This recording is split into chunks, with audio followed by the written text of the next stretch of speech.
Ini saya nak maklumkan sedikit tentang Pasar Ramadan. Petaling Jaya ni bagi contoh tentang pelaksanaan dia yang lebih telus. Pendaftaran online elak daripada jadi angkat melalui ejen.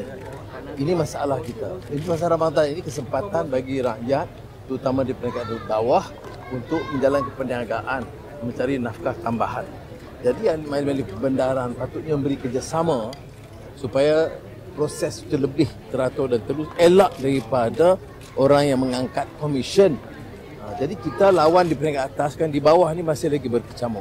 Jadi saya tengok dari segi kertas yang pernah dibentangkan kepada kami, pengalaman PJ itu, ahli Petaling Jaya itu boleh dijadikan contoh.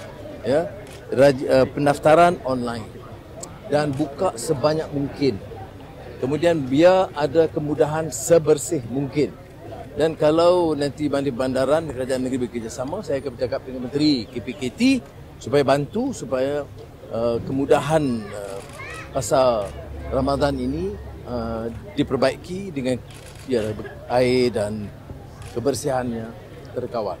Seperti yang kita tahu, kalau pelaksanaan pembuangan sampah itu telah bermula semalam, jadi kalau buang sampah tak tentu, kita akan ambil tindakan, dakwa dan denda mereka.